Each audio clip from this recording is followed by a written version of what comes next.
Hey everybody, how's it going? Been a little under the weather lately, but starting to come back now. Sitting here waiting at Jiffy Lube, so I thought I'd jump on here and talk about the craziness going on in the world. Every day it just seems like everything's getting a little nuttier, and really, I think this has been prophesized that, good versus evil will become more and more polarized. It will be easier to tell the two apart, and I think that's becoming the case more and more every day. Let's take a look at, for instance, the things that Democrats are voting in favor on. You've got, Northam and other politicians who are trying to normalize the idea of infanticide, of murdering newborn babies. So taking them out of the womb up to the point of delivery is not good enough for them. They now want to try to normalize murdering children. And I think that's pretty much, the point where everybody just says, hey, or anybody with any ounce of humanity says, hey, you know what? That's just not going to fly. But, of course, you see the hypocrisy of the left. A guy can, for instance, same Governor Northam, be in blackface in a Klan outfit, and he's still in office. What do you think? What do you think would happen if Donald Trump did that? I'm sure they'd start impeachment proceedings. But then you've got things like the Democrats voting not to condemn, in other words, supporting illegals voting in elections, local elections. But guess what? That's just a starting point for them. We all know that. How absurd is that, folks?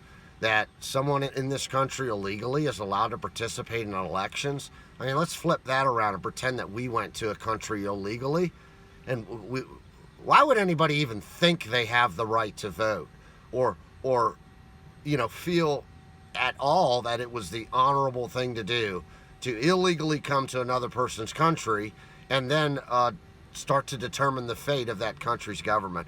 Well, I think it just shows you that really the Democratic agenda, which really I believe is Luciferian controlled, and elements of the Republican Party and members are as well. But I think they're really shining in the Democratic Party, and that their agenda is basically that of one to destroy America, to divide and conquer us. And what else have we got? First of all, they're supporting infanticide. They're supporting illegals voting. They are, and this is even, again, this is what some Republicans, I think, just voted against, for instance, Trump's border emergency. I mean, come on, there's obviously, it's a national security issue. Our border is being overrun. Well, I look at this and go, I look at everything really from the standpoint of, why would the Luciferian pedophiles want this? And of course, there's a huge amount of human trafficking that comes in through our southern border that's feeding them children for their disgusting little religion. And then secondly, they're making huge, vast amounts of money on their CIA organized and sponsored illegal drug trade. So, of course, they don't want to shut down the border. And then the day-to-day Democratic politician, California, for instance, they don't want to shut down the border because they're filling their state full of illegal aliens, which changes the balance of power as far as congressional seats because they're counted in the census. And this is why they don't want the question asked of, are you, legally here in the U.S.? I mean, how absurd are these people? I fail to understand how anyone other than somebody who really hates the United States of America and wants to see it fundamentally destroyed. Does that remind you of anything when someone talked about fundamentally changing the country? President Obama. I can't see anybody but a person who wants to fundamentally destroy the core values of this country. Who else would vote for Democrats these days? But sure enough, they still, it seems like there's so many brainwashed out there. They won the House in midterms. God, I can't imagine they're going to, with this craziness that's come out lately, that they'll do any better. But again, that's all theater. It's all by design. It's all to divide us. I think we've seen now that AOC, she was, recruited, and this is not an organic. She didn't win her seat in Congress organically. It was an organization that that recruited her to run for office, and now she's spewing absolute absurd socialism. Oh, people that don't want to work don't have to work. It's like, come on. And look, you want to talk about green energy? Why don't we talk about releasing free energy technology, releasing zero gravity propulsion technology, and that sort of thing? I'll tell you another interesting thing I just read, that the Connecticut Supreme Court overruled a lower court, and they will now allow the quote-unquote victims of Sandy Hook, which was a false flag fraud, by the way. I studied it extensively. I'm absolutely convinced that nobody died there, except for perhaps Adam Lanza and his mother, and they didn't die at the school. They were murdered elsewhere. But now the Supreme Court has ruled that the victims of Sandy Hook, the survivors of the families where nobody was killed, are going to be able to sue the gun manufacturers. I find that very interesting. This is, of course, just another way in which they're going to try gun grabbing, because another way to grab guns is shut down all the manufacturers. Anytime anybody's shot, you're going to be able to sue a gun manufacturer. How long do you think they'll be able to stay in business that way? So they like to fiddle around with the ammunition. They like to fiddle around now with the gun manufacturers. But I find it interesting because, I'm going to get in touch with Remington, and I'm going to show them the evidence that I have that this was a false flag. And I got to think that, if their management of Remington is doing their duty to shareholders, that they're going to bring forward information that would reveal this as the false flag hoax that it was. So that'll be interesting to see how that plays out. But I think at the end of the day, I tried to take this evidence to the NRA, and they weren't interested in hearing that, So just because they're on the other side of the gun issue doesn't mean they're proponents of the truth. Hey, also, you might want to check out David Wilcox's latest Q&A on... I think you can find it on Divine Cosmos. He's on Periscope now, because of course now anytime he's kind of out on his own doing his own videos, and the cabal's just doing everything they can to shut him down.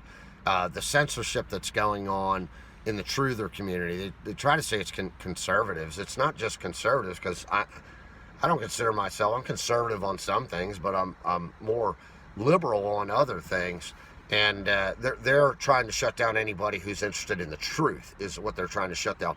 They are trying to shut down anybody who does not simply regurgitate the Luciferian mainstream media's agenda. Anybody else is going to be a victim from YouTube, Twitter, Facebook, etc. Interesting, now Facebook is under attack. They obviously, I've been saying it all along, hate to pat myself on the back, and a lot of other people too have as well. It was plain as day to me that Facebook, even Twitter, YouTube, Google, they're all CIA-founded organizations. Yeah, sure, they're saying it came out of DARPA or whatever, but DARPA's government, DARPA's black ops stuff, they're probably controlled or have close affiliation with the CIA as well. And really, it's brilliant from a manipulating a nation standpoint, which is what the CIA does. And that is, instead of going out and try to secretly gather information on everyone, have them bring the information about themselves to you freely and openly. Then you don't have any legal issues. And that's exactly what they did when they created Facebook. It's exactly what they did and are doing with Twitter, YouTube, and other social media platforms. They're now using them to actually... It's so revolting to me also that leftists, that true liberals, I should say, old school liberals, aren't standing up and going, hey, you know what? I don't agree with Alex Jones, or I don't agree with Laura Loomer, or I don't agree with Neil Wolf. But we shouldn't be shutting them down. And Jack Dorsey, I'm going to tell you what. I have 2,600 organic followers on YouTube. On Twitter. And this is like... I'll make a few posts that people will really like, and I'll gain 20 or 30 followers in a day or two, and then boom, over the next 2 or 3 days, they just all trickle away, and then I end up actually with less than I started with. The other thing is, if you look at my timeline on my tweets, and my tweets can't be this bad, okay? I have many tweets where I don't even have one like. I have a lot of tweets where I'll get like one like right away when I write it, and then boom, it's shut off. So they've got some sort of algorithm where they're taking somebody like me, and they're, number one, keeping me from getting followers, which even people like Cernovich and other guys like that, it doesn't seem like their followers are limited that much. If you're mainstream enough, they're not going to fuck with you. But if you're out there telling the truth, if you're out there talking about Luciferian pedophiles and how they control the world, Dorsey is and Twitter are doing all they can to shut me down without making it look like they're shutting me down. And I know they're shadow banning other people, etc. But I'm sure this is an evolving thing, because there's just no fucking way that I get 1 like or 0 likes on most of my posts on Twitter. Again, I have 2,600 organic followers. That means I'm not just following people who follow me. Okay, I had a lot more followers than I did people I was following for a very long time, because my principle was always, hey, I'll follow you if you're putting out some good content. But I think this whole thing of, I got 50,000 followers and everybody's following each other, I think it's stupid, actually. It seems high schoolish to me. But anyways, I think things are heating up. I think finally we're getting some truth out here with the conspiracy coup that took place within the government. And I think that'll be the first kind of big bomb to drop, so that sleepers can truly see the level of corruption within the government, where they simply can't deny it. They've been denying it to this point, even though the evidence is clearly there in the whole Russian collusion case. They've been denying it, but it's to the point now with the testimony that's being released and the evidence that's being released that no reasonable, even remotely reasonable person can deny it. So I think we're getting to that point. Of course, they need to move on and start releasing the much more damning evidence on the heinous crimes, especially those crimes against children.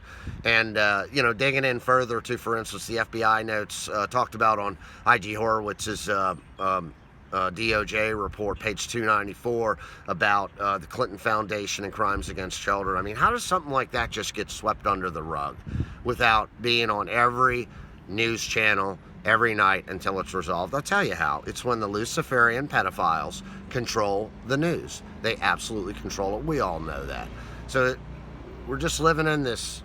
I feel like every day that goes by, I'm further and further removed from all of this, and I'm waiting for bigger things to come, and that's really even on a spiritual level. And again, David Wilcock goes more into that with ascension, what's going on with some planetary physics, and I've been studying that stuff for a while as well. It's very real, folks. This is not just some humdrum stuff. If you look at astrophysics, if you look at what's going on, not only in our solar system, but in our galaxy, there are very real changes going on that David seems to have a lot of the answers to, because he's studied this stuff for many, many years. He's studied a lot of different ancient texts, that talk about these things and what's going on right now. So we're living in very exciting times.